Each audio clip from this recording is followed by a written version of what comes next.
Hello students. तो आज की क्लास में बच्चों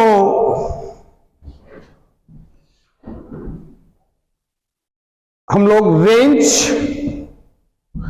एंड कोएफिशिएंट ऑफ रेंज कैसे फाइंड करेंगे, discrete data and continuous data, इसको डिस्कस करेंगे। लास्ट क्लास में हम लोग इंडिविजुअल डाटा में range and coefficient of range कैसे फाइंड आउट करते हैं, इसका फंडा हम लोगों ने सीखा था।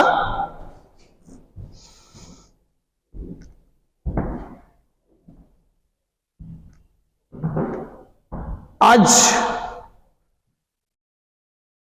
Discrete data and continuous data में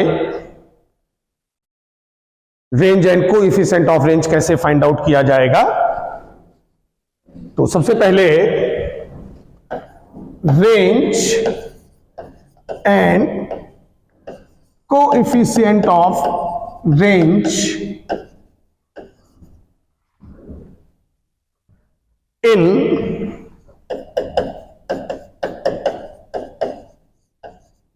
डिस्क्रीट डाटा कैसे हम लोग फाइंड आउट करेंगे, इसका फंडा देखते हैं। तो बच्चों आप लोग जानते हो कि जो हमारा डिस्क्रीट डाटा होता है, इसमें हम लोगों को आइटम्स गिवन होते हैं और उन आइटम्स की फ्रीक्वेंसी गिवन होती है।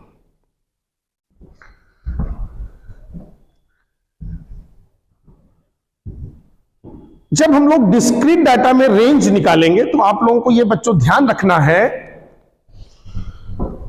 कि यहां पर रेंज के लिए हमारा इंपॉर्टेंट आइटम्स ही होंगे। फ्रीक्वेंसी से हमें कोई लेना देना नहीं होगा।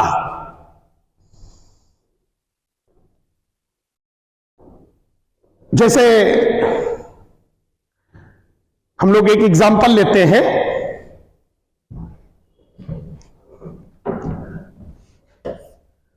तो आप सभी लोग जानते हैं कि डिस्क्रीट डाटा में हम लोगों को एक टेबल इस तरह का गिवन होगा। ये हमारे आइटम्स हैं जिसको हम लोग XI से रिप्रेजेंट करते हैं, और ये उन आइटम्स का फ्रीक्वेंसी होगा जिसको FI से रिप्रेजेंट किया जाता है।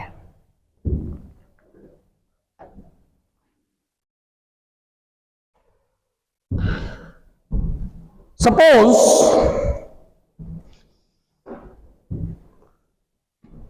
हम लोग कुछ पर्सन लेते हैं। मान लेते हैं कि 10 ईयर के हमारे 10 पर्सन हैं।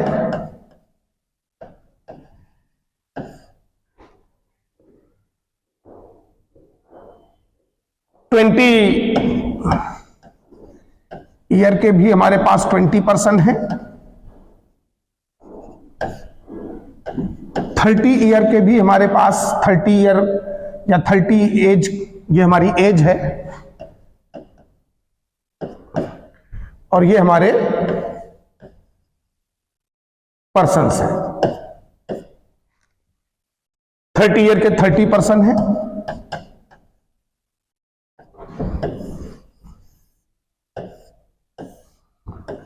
40 ईयर एज के 40 पर्सन हैं और 50 ईयर एज के 50 पर्सन हैं।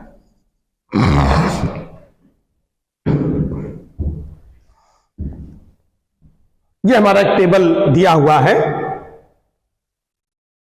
तो इसमें जो रेंज हम लोगों को निकालना होगा in case of discrete data, ये हमारा होगा मैक्सिमम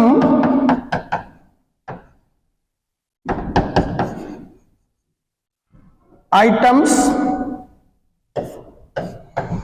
माइनस मिनिमम आइटम्स। जैसा कि इंडिविजुअल डाटा में हम लोग maximum value minus minimum value करते थे, डिस्क्रीट डाटा के केस में हम लोगों का जो रेंज होगा वो maximum item minus minimum item होगा। ये हमारा जो है बच्चों फॉर्मूला बनेगा। मोटा मोटा एक चीज आप लोग कह सकते हो कि चाहे इंडिविजुअल डाटा हो चाहे डिस्क्रीट डाटा हो, हम लोगों को मैक्सिमम माइनस मिनिमम वैल्यू ही करना है। तो यहां आइटम में जो मैक्सिमम वैल्यू है वो हमारा 50 है और जो मिनिमम वैल्यू है वो हमारा 10 है।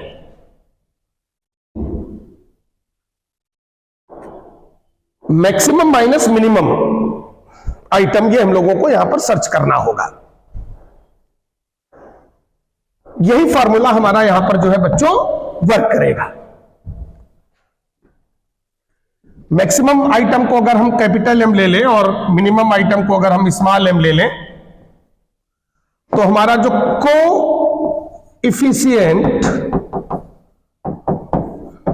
ऑफ रेंज होगा वो capital M minus small M upon capital M plus small M.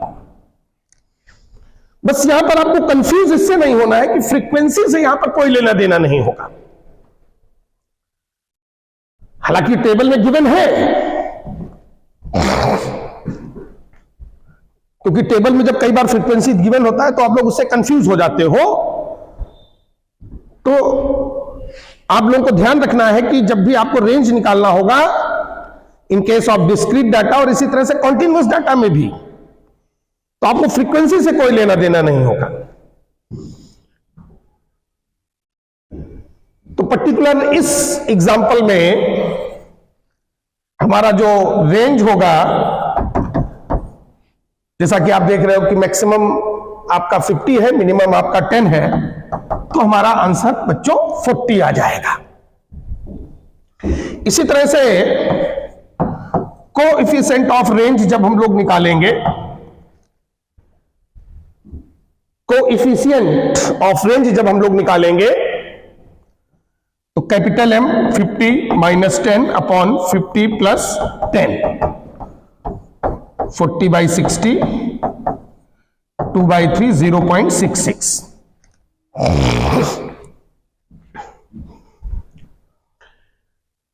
तो डिस्क्रीट डाटा में आप लोगों को इस तरह से range and coefficient of range निकालना है। और जैसा कि मैंने आपसे कहा, ये नोट में आप मेंशन कर लीजिए,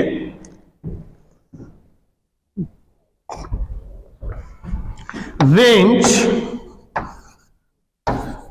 does not depends on frequency. Range frequency पर डिपेंड नहीं करेगा, फ्रीक्वेंसी से उसको कोई लेना देना नहीं होगा। तो डिस्क्रीट डाटा के केस में आपको इस तरीके से range and coefficient of range find out करना है। अब बच्चों हम लोग हमारा जो तीसरा डाटा है, कॉन्टिन्यूअस डाटा जो है, उसमें range and coefficient of range कैसे फाइंड आउट करेंगे, थोड़ा एक बार इसको आप रिवाइज कर लीजिए, फिर हम लोग उस पर आते हैं। तो इसको मैं क्लियर कर देता हूं और अब तीसरे डाटा में कैसे निकाला जाएगा range and coefficient of range, इस पर हम लोग आते हैं। तो method to find range and coefficient of range in continuous data।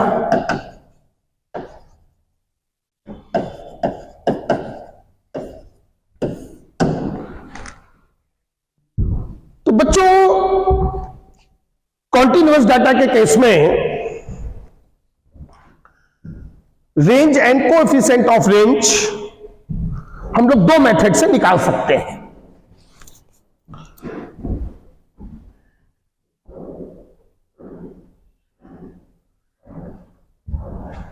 We have two methods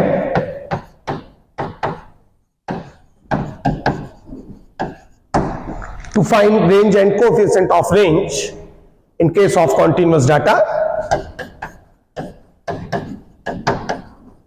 जो फर्स्ट मेथड है उसको हम लोग लिमिट मेथड बोलते हैं, और जो हमारा सेकंड मेथड है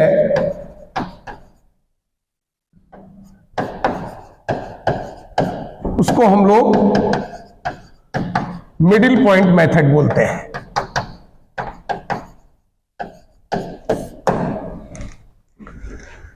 तो जैसा कि आप सभी लोग जानते हैं कि कॉन्टिन्यूअस डाटा के केस में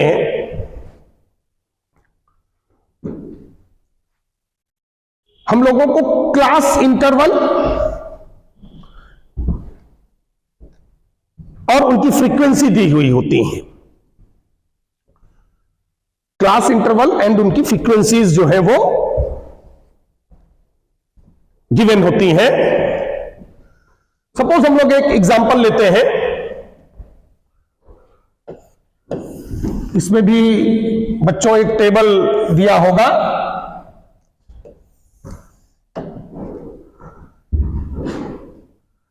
तो जिस तरह से डिस्क्रीट डाटा में आइटम्स गिवन होते थे, यहां पे क्लास इंटरवल होगा।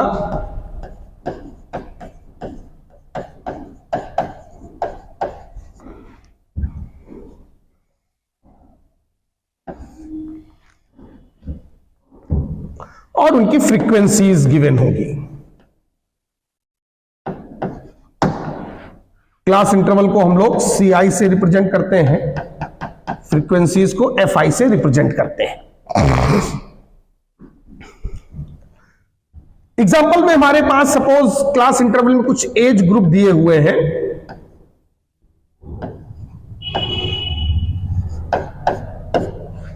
और फ्रीक्वेंसीज में हमको नंबर ऑफ पर्सन्स दिए हुए हैं। हम मान लेते हैं कि हमारे पास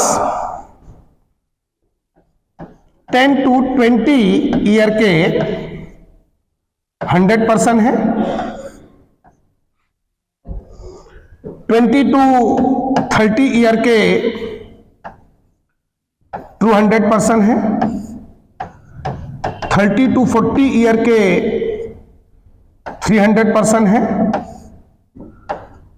40 to 50 ईयर के 400 पर्सन है, और 50 to 60 ईयर के 500 पर्सन है।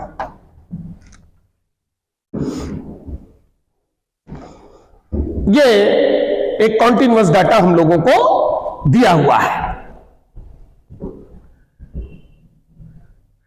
तो यहां पर जो हमको रेंज निकालना होगा, तो कॉन्टिन्यूअस डाटा के केस में हमारा जो रेंज का फार्मूला होगा, फर्स्ट मेथड में पहले हम लोग इसी क्वेश्चन को फर्स्ट मेथड से करते हैं।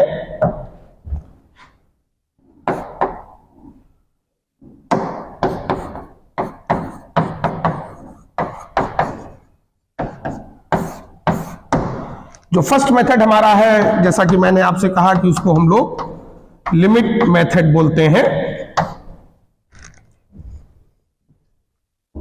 तो इसमें जो हमारा रेंज होगा,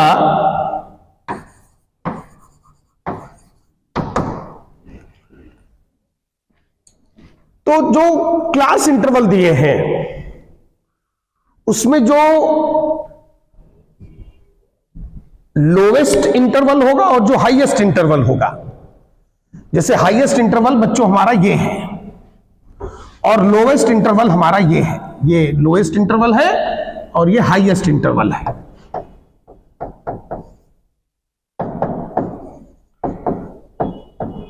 ये हमारा लोवेस्ट इंटरवल है।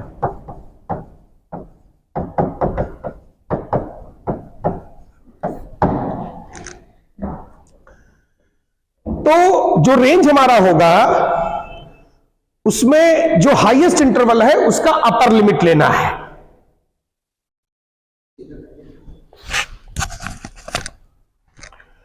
हाईएस्ट इंटरवल का अपर लिमिट लेना है और लोवेस्ट इंटरवल का लोअर लिमिट लेना है।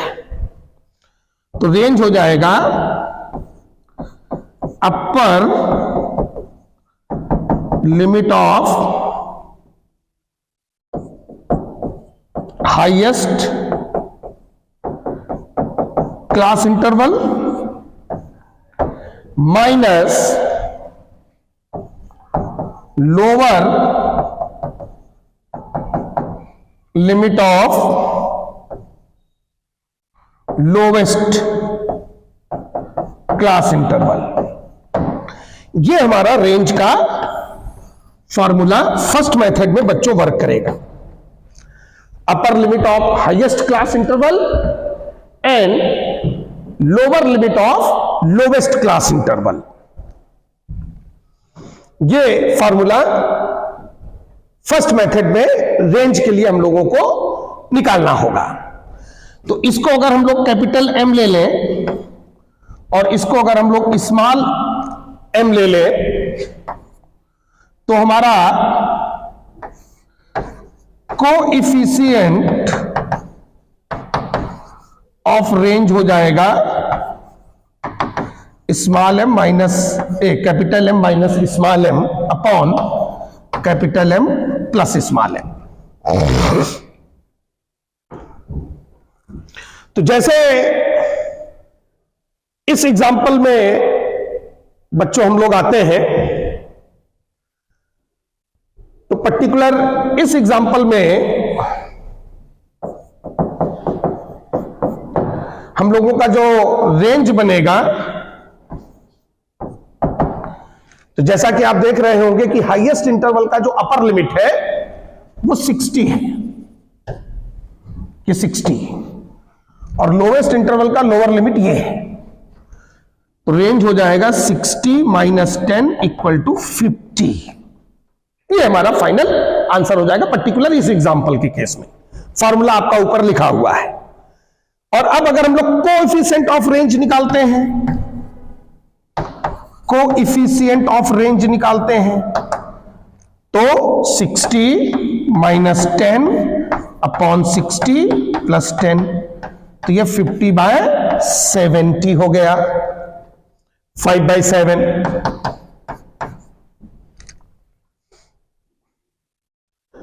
5/7 को जब आप सॉल्व करोगे तो 0.71 अप्रॉक्सीमेट आ जाएगा। तो ये हमारा range and coefficient of range हो गया पर्टिकुलर इस एग्जांपल के केस में। Range and coefficient of range के फॉर्मूले आप लोगों के आंखों के सामने मेंशन है, आप लोग देख रहे होंगे। अब हम लोग अपने सेकेंड मेथड पर आते हैं। बच्चों यहां पर एक चीज तुम लोगों को ध्यान देना है कि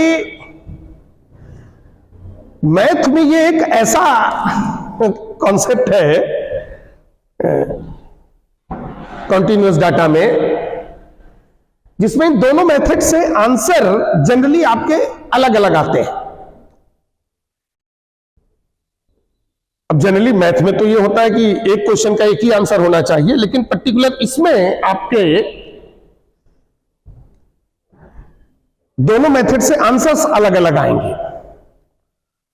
तो अगर क्वेश्चन में यह मेंशन नहीं है कि आपको किस मेथड से करना है, कॉन्टिन्यूअस डाटा का अगर क्वेश्चन है और आपको range and coefficient of range निकालना है और क्वेश्चन में यह मेंशन नहीं है कि किस मेथड से करना है, तो आप किसी भी एक मेथड से कर सकते हैं। अगर वो ये कहता है कि दोनों मेथड से करो तो आपको दोनों मेथड से दिखाना होगा, या वो पर्टिकुलर अगर मेंशन करता है कि find out range and coefficient of range in continuous data by limit method या बाय मिडिल पॉइंट मेथड, तो फिर वो जिस मेथड से गए पर्टिकुलर उससे करके देना है, नहीं तो आप फ्री हैं, किसी से भी कर सकते हैं।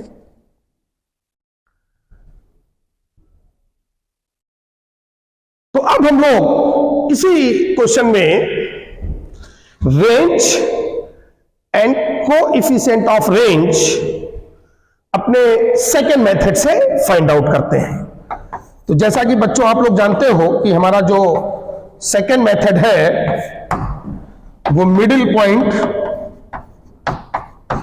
मेथड भी कहलाता है।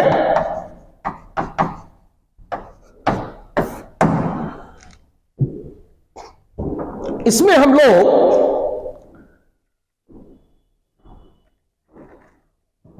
हाईएस्ट क्लास इंटरवल और लोएस्ट क्लास इंटरवल का मिड पॉइंट जो है वो फाइंड करेंगे। तो first find middle of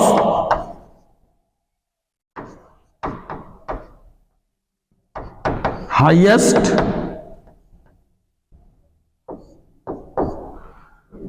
class interval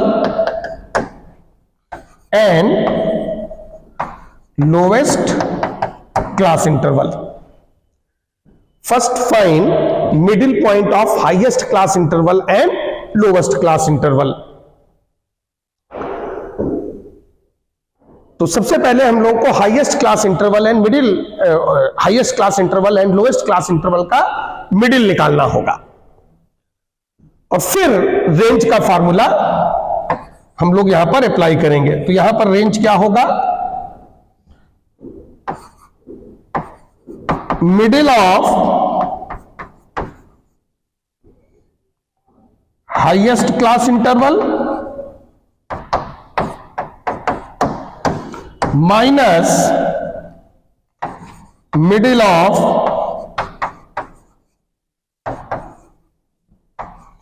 lowest class interval. ये फॉर्मूला बच्चों यहां पर जो है वर्क करेगा। सेकेंड मेथड में जो फॉर्मूला हमारा वर्क करेगा वो फॉर्मूला होगा middle of highest class interval minus middle of lowest class interval.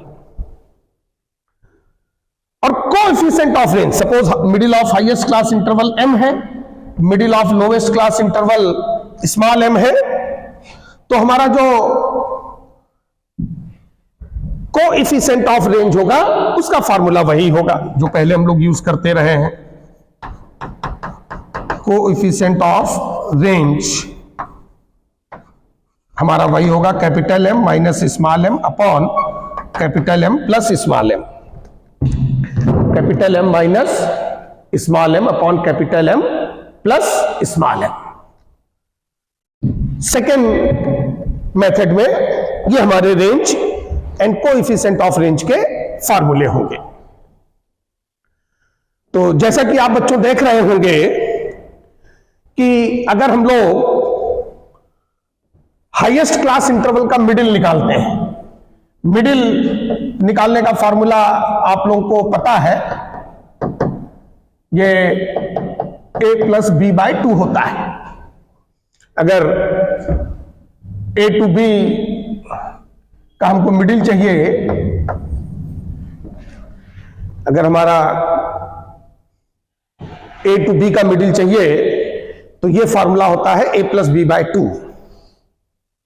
जैसे कि पर्टिकुलर इस एग्जांपल में हमारा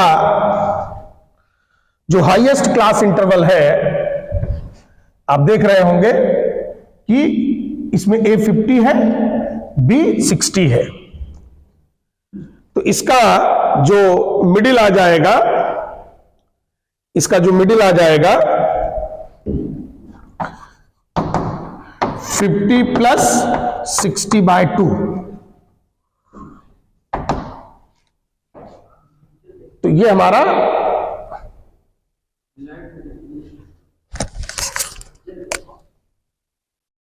55 होगा।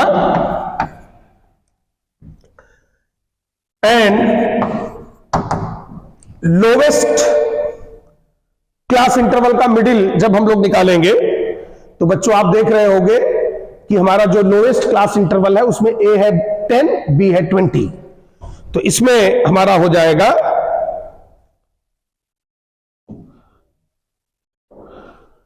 10 प्लस 20/2 जो कि 15 आ जाएगा। हमारा जो लोएस्ट क्लास इंटरवल था वो 10 to 20 था, 10 to 20, तो उसका मिडिल जब निकालोगे 10 plus 20/2 15। Highest class interval 50 to 60 था, उसका मिडिल निकालोगे 50 प्लस 60/2 वो आ गया 55।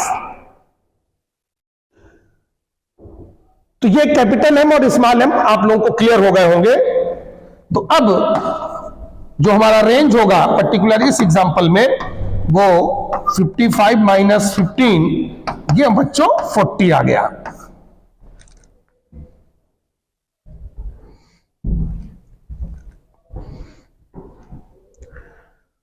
एंड जो कोएफिशिएंट ऑफ रेंज आ गया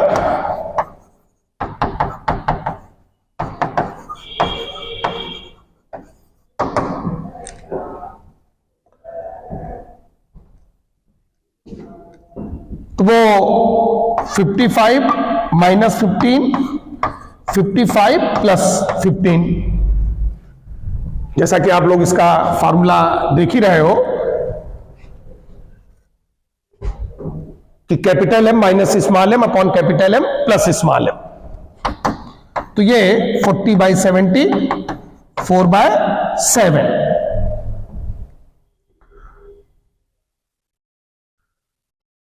जिसको कि जब आप सॉल्व करोगे तो 0.55।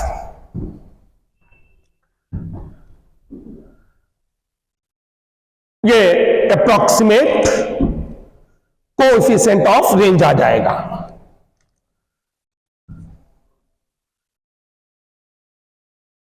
और आप देख रहे होंगे कि हम लोगों ने जो फर्स्ट मेथड से रेंज निकाला था वो 50 था और कोएफिशिएंट रेंज 50 था, कोएफिशिएंट ऑफ रेंज 0.71 था। जब हम लोग अपने सेकंड मेथड में आए तो रेंज हमारा 40 आ रहा है और कोएफिशिएंट ऑफ रेंज 0.55 निकल करके आ रहा है।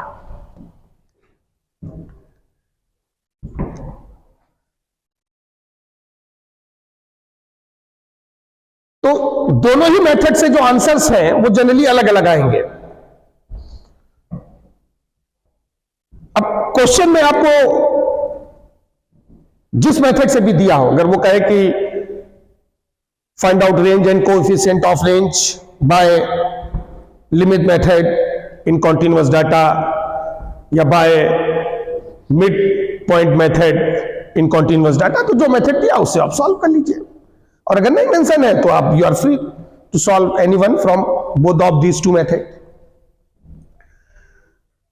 तो ये बच्चों जो है range and coefficient of range का फंडा हम लोगों का जो है इस तरह से ये पूरा कंप्लीट होता है। इंडिविजुअल डाटा में हम लोगों ने लास्ट टाइम पे किया था, डिस्क्रीट और कॉन्टिन्यूअस में कैसे निकालेंगे वो हम लोगों ने आज सीख लिया।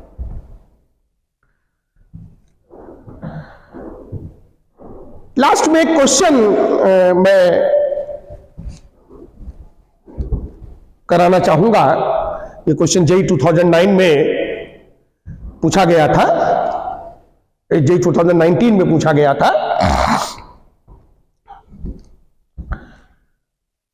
जिसमें मीन एंड मीडियन हम लोगों को दिया हुआ था और दो unknown quantity x and y का रेशियो हम लोगों को फाइंड करना था। तो पहले हम लोग क्वेश्चन नोट कर लेते हैं।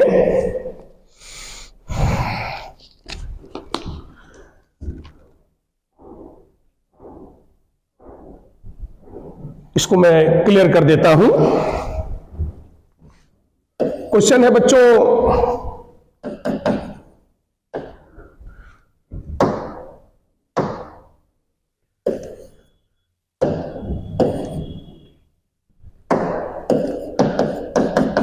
the mean of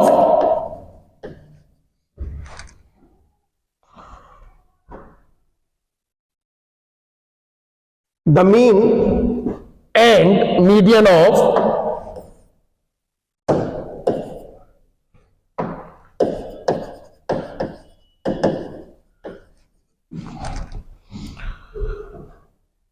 following 10 numbers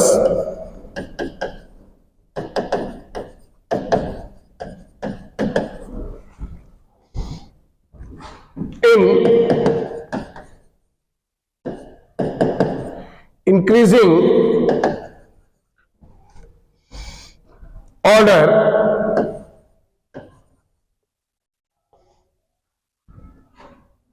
ten, 22, 26, 29, 34, X, 42, 67, 70, comma Y are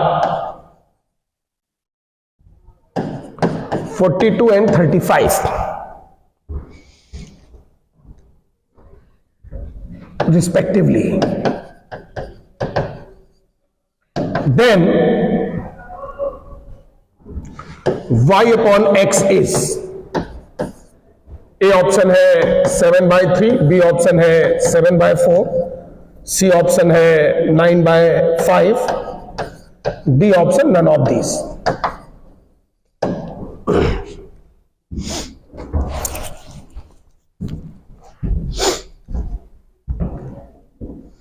WhatsApp में यह क्वेश्चन एक स्टूडेंट ने पूछा है, जेईई मेन 2019 का एक क्वेश्चन है। तो मैंने सोचा, एक पेपर सेट में था ये क्वेश्चन, तो मैंने सोचा सीधे सीधे आज का जब लेक्चर मैं लूंगा तो उसी में लास्ट में मैं इसको डिस्कस कर दूंगा।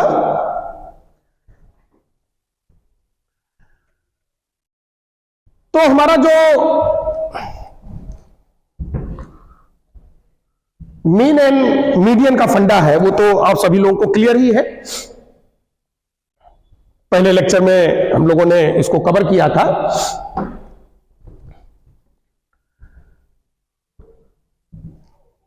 पहले हम लोगों ने मीन मीडियन मोड का फंडा देखा था, फिर उसके बाद हम लोगों ने range and coefficient of range का फंडा आज की क्लास में कंप्लीट किया।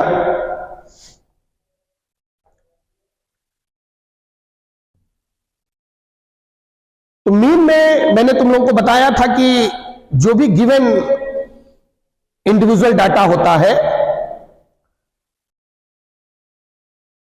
तो मीन जो है वो उसका एवरेज होता है, और मीडियन जो है वो नंबर्स को अगर हम इंक्रीजिंग या डिक्रीजिंग ऑर्डर में जब लिखते हैं तो उनका जो मिडिल होता है वो मीडियन होता है।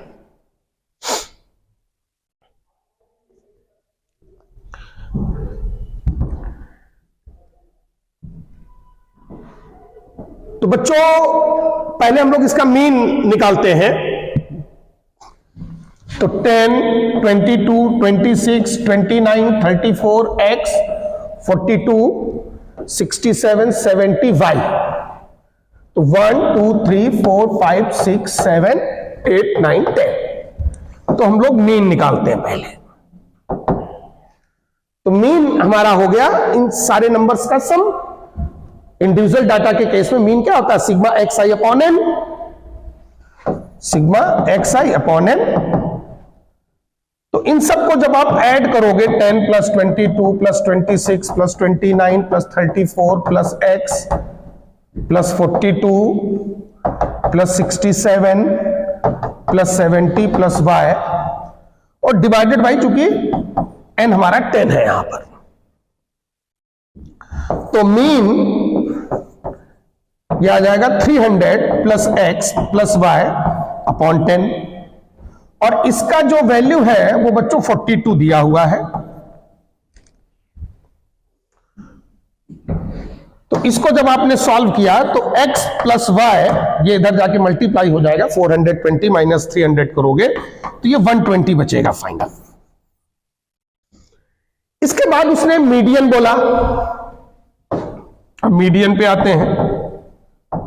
तो बच्चों चूंकि नंबर्स ऑलरेडी इंक्रीजिंग ऑर्डर में सेट है और इवन नंबर्स है हमारे, तो जब नंबर या क्वांटिटी इवन होती है तो मिडिल बीच के दो ऑड नंबर्स आ जाते हैं। ऑड वाले में मिडिल एक ही नंबर होता है, बीच वाला। इवन के केस में हमको दो लेने पड़ते हैं और उन दो को ऐड करके देन डिवाइडेड बाय 2 कर देते हैं। ठीक, तो चूंकि 10 नंबर है तो 4 आप इधर से छोड़िए और 4 आप इधर से छोड़िए।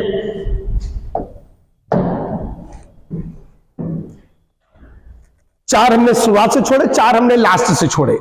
3 इधर लिखा है, 1 उधर लिखा है। बीच के 2 ये आ गए बच्चों, ये आ गए बीच के 2।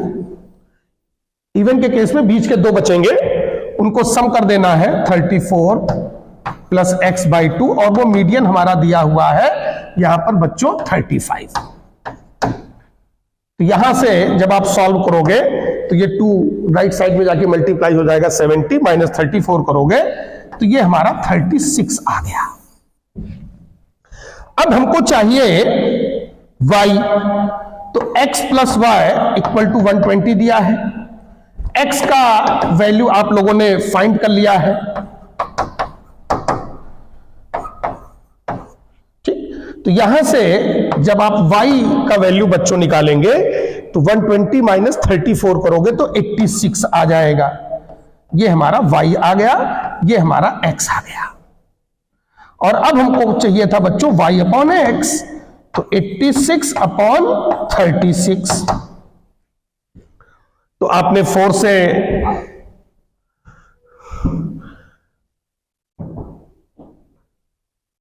इसको डिवाइड कर लेना है।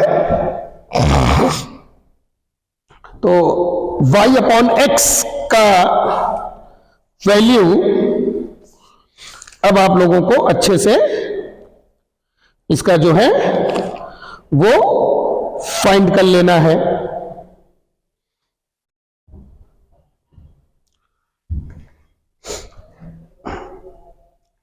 x का वैल्यू बच्चों 36 था, यहां पर ये जरा करेक्शन कर लीजिए। ठीक, तो x का वैल्यू जब 36 यहां पर आप रखोगे तो ये आपका 84 आ जाएगा। तो 84 अपॉन 36 को हमको सॉल्व कर लेना है।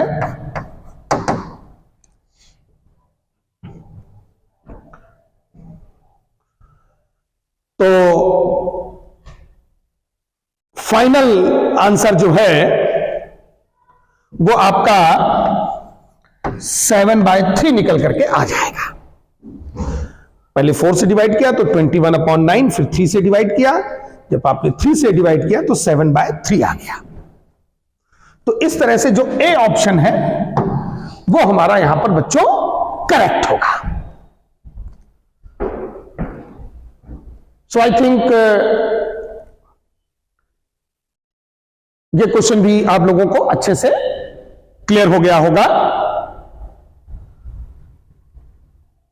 तो आज की क्लास में हम लोगों ने डिस्क्रीट डाटा और कॉन्टिन्यूअस डाटा में range and coefficient of range कैसे निकालते हैं वो सीखा, और लास्ट में ये क्वेश्चन जो आप लोगों ने आपने पूछा था किसी स्टूडेंट ने, उसका ये फाइनल सॉल्यूशन जो है मैंने आप लोगों को दिया। Thank you.